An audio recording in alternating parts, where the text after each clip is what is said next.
Hola, buenas. Mi nombre es Susan Rivera. Soy doctoranda de la Universidad Católica de la Santísima Concepción de Chile y también parte de un equipo de investigación de la Universidad de Concepción de Chile. Para este congreso voy a presentar la siguiente investigación que se titula Tecnologías emergentes o disruptivas en la educación matemática, metaanálisis sobre la efectividad en el aprendizaje, motivación y nivel de complejidad de actividades en investigaciones educativas. Bueno, primero que todo, como antecedente es visto de que las tecnologías son importantes en la parte educativa y que han habido múltiples investigaciones que se dedican a poder investigar cómo es la integración de las tecnologías en las aulas, cómo se integra en el currículum. Han habido varias revisiones sistemáticas al respecto. La mayoría es de estudiantes universitarios, estudiantes en FIT, en educación inicial docente, y también de escuelas. En cuanto a los metaanálisis que se han hecho al respecto, han habido sobre algunas tecnologías disruptivas como son la realidad virtual, algunas programaciones o software en programación, también en videojuegos o aprendizajes basados en juegos. Ahora lo novedoso de este metaanálisis y que no se contemplan los otros que se han hecho es que se ve el nivel de complejidad de cómo se integran o cómo se aplican las tecnologías en estudiantes, ya sean universitarios o de escuelas. Por lo tanto, el objetivo de esta investigación es poder analizar artículos de alto impacto en contextos de aprendizaje donde se integren estas tecnologías emergentes o disruptivas para poder determinar esta complejidad investigativa y también comprobar si es que existe o no efectividad en el aprendizaje y también en la motivación de los estudiantes. Entonces surgen estas preguntas de investigación. Primero, ¿cuáles son las características generales de los artículos recientes sobre investigación con tecnologías emergentes en educación matemática en base de datos WOS, Scopus y Cielo? ¿Cuál es el nivel de complejidad de las actividades realizadas por los investigadores? ¿Cuál es el nivel de colaboración entre los estudiantes cuando se aplican tecnologías? ¿Y cuál es el impacto, no es cierto, en el aprendizaje y la motivación de los estudiantes cuando se tratan de implementar tecnologías en el aula? Para esto se utilizó el método Prisma, que es para poder hacer revisiones sistemáticas y también metaanálisis. La búsqueda se realizó en octubre de este año y esta fue la iteración que se utilizó en las tres indexaciones, en donde se trataron de abordar todas las tecnologías disruptivas que son realidad virtual inmersiva, realidad aumentada, videojuegos, mundos virtuales, etc. Los criterios de inclusión, primero, que fueran artículos de investigación en educación, artículos donde se utilice alguna tecnología emergente, artículos que estén en los últimos 5 años, es decir, desde 2018 a 2022, y también donde se mida el conocimiento y o motivación en el aprendizaje de las matemáticas. Aquí se puede ver el flujograma de cómo fue la búsqueda y también la cantidad de artículos que se encontraron. En primera instancia, en WOS se encontraron 108 artículos con esta iteración, en Scopus 111 y en Cielo 58, como se puede ver ahí. La segunda etapa se quitaron aquellos duplicados, quedando 194 artículos, y después quitando todo lo que es aquellas palabras que no tenían mucho que ver en el resumen o en el título, quedaron 48 artículos y luego finalmente viendo por revisión de terceros, ¿no es cierto?, mediante jueces expertos, finalmente quedaron 20 artículos. En la tabla podemos ver las descripciones de los parámetros de análisis, o sea, qué fue lo que se fue extrayendo de estos artículos, de estos 20 artículos, cuando se leyeron de forma más individual.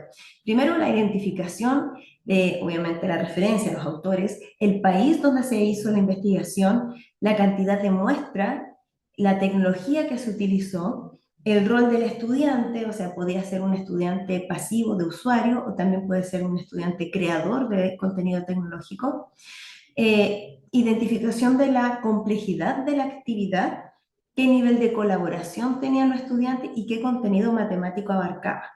Con respecto a la complejidad de la actividad, esta se basa en criterios de Badia y Gisbert, que ellas clasifican en 3 niveles de complejidad cuando uno realiza actividades con tecnología, basándose también en la taxonomía de Bloom. En el primer nivel, los estudiantes solamente comprenden y recuerdan contenido. El segundo nivel usan, analizan y sintetizan.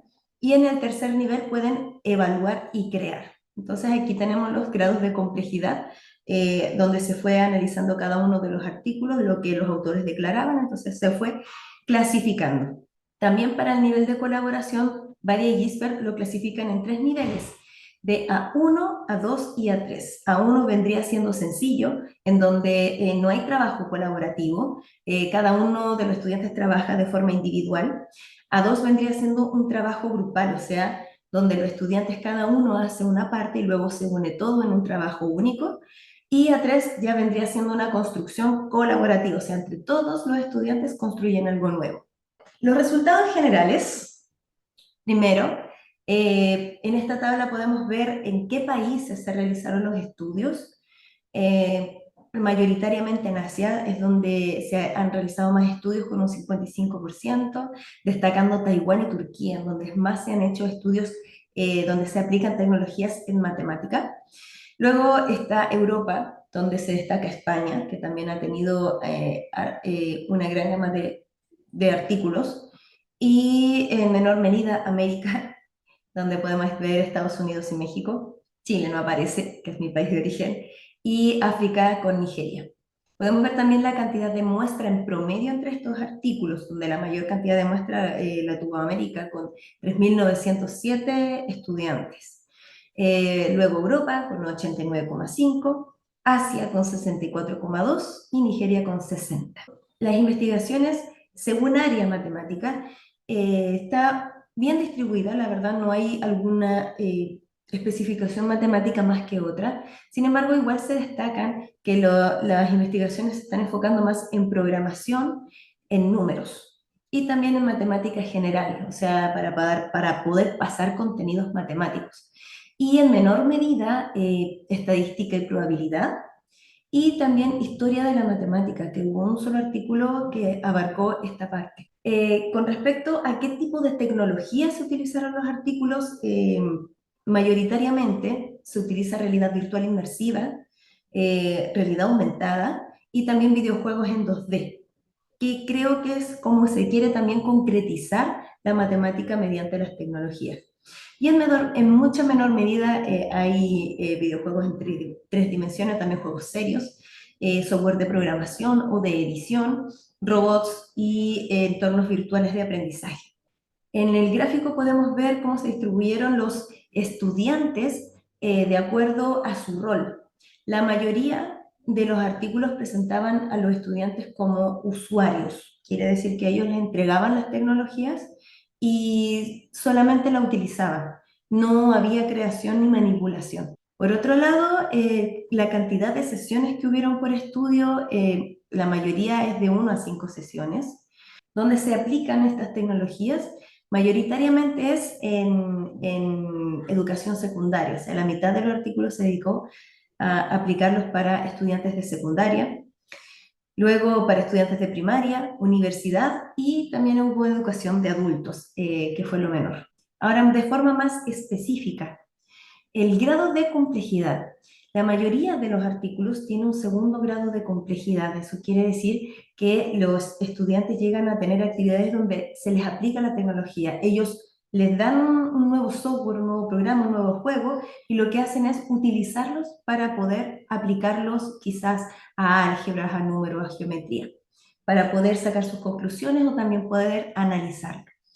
En menor medida, los estudiantes adquieren conocimiento con esto, o sea, es como para recordar y también para poder crear. No hay muchos artículos donde se les permita crear a los estudiantes. Mayoritariamente simplemente es aplicación. Y bueno, el grado de colaboración de los usuarios, la mayoría es sencilla. Eso quiere decir que cuando se les entrega una tecnología a los estudiantes, ellos trabajan de forma individual con esta tecnología. Muy pocos artículos pudieron hacer trabajo colaborativo o también trabajos grupales. La mayoría es de forma individual. No se analizaron los 20 artículos, se analizaron 6 de ellos porque estos eran los que declaraban los datos estadígrafos que se necesitaban. Se hizo un doble metaanálisis. En primera instancia, se hizo un metaanálisis utilizando los datos de los pretest y los posttest para poder determinar la diferencia de las medias. Se puede ver en la tabla de que los datos son heterogéneos. Eso quiere decir que los resultados son muy diferentes entre ellos, por lo tanto, el poder predictivo no es muy potente. Por otro lado, el gráfico de embudo determina de que los artículos pueden que estén sesgados. Sin embargo, igual conviene realizar el metaanálisis para poder determinar cuáles fueron los cambios que se hicieron en estos artículos, cuáles fueron las diferencias de las medias.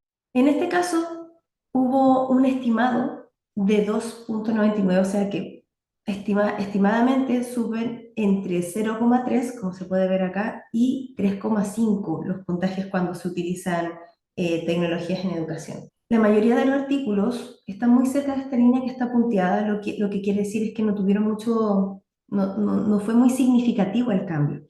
Pero otros sí que están alejados de esta línea punteada, me avisa que sí son significativos los cambios. De hecho, todos los cambios aquí son positivos. En todas las ocasiones hay un aumento en el aprendizaje.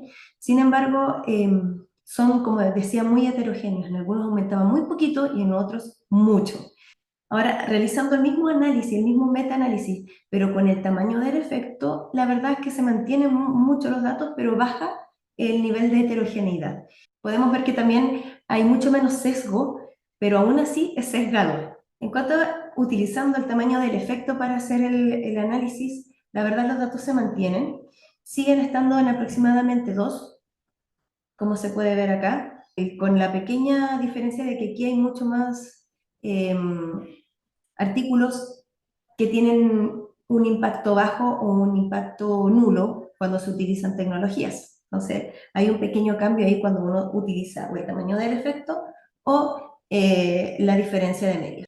Para la motivación se utilizaron 5 artículos que ellos fueron los que declararon sus datos estadígrafos, utilizando diferencia de medias. También los datos son heterogéneos, mucho más heterogéneos que con el aprendizaje y también mucho más sesgados que con el aprendizaje.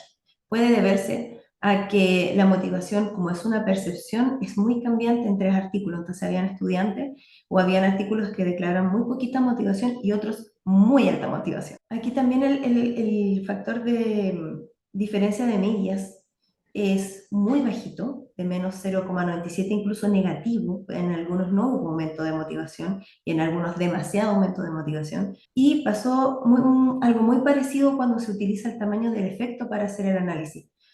Muy heterogéneos los datos, también muy sesgados, y con un tamaño del efecto también muy amplio, con un estimado de 2, casi 3, ¿no es cierto?, de 2,99, y también con un valor mínimo de menos 0,173 y máximo de 6, o sea, estamos hablando de un rango muy grande. Por lo tanto, esto no tiene un poder predictivo mayor. Ahora, como conclusión, la mayoría de los artículos utilizan tecnología sin que los estudiantes colaboren entre ellos. Entonces los estudiantes están manteniendo un rol pasivo, lo que puede conllevar que en algunas ocasiones las tecnologías causen mucha diferencia en un pretest y un posttest y en el otro no tanto. No es la tecnología la que puede conllevar a los cambios, sino que cómo se está aplicando y cómo es el rol del estudiante.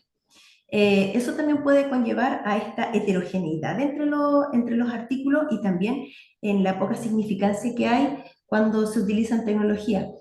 Se necesita hacer un cambio en las futuras investigaciones para poder hacer una integración de la tecnología donde el protagonismo sea parte del estudiante y no del investigador o del docente, en donde se les permita colaborar a los estudiantes y también así poder desarrollar habilidades del siglo XXI como lo son el pensamiento crítico, la creatividad, el pensamiento computacional y la colaboración. Una limitación es que, bueno, solo se abarcaron revistas en base de datos de Washington Scopus, sería interesante poder analizar en otro tipo de revistas y también a poder ampliar las búsquedas, también poder hacer otro tipo de metaanálisis como son los modelos correlacionales o dicotómicos, para poder hacer que el estudiante sea creador con tecnología y no solamente un usuario a quien se le utiliza para poder determinar si es que ciertas tecnologías son o no son efectivas en el aprendizaje. Debería haber una integración mucho más profunda utilizando tecnologías en matemáticas. Ahí están las referencias respectivas. Agradecer a este equipo de investigación, a la Agencia Nacional de Investigación y Desarrollo, también a las universidades respectivas y al Congreso por aceptar esta investigación. Eso sería la presentación. Muchas gracias.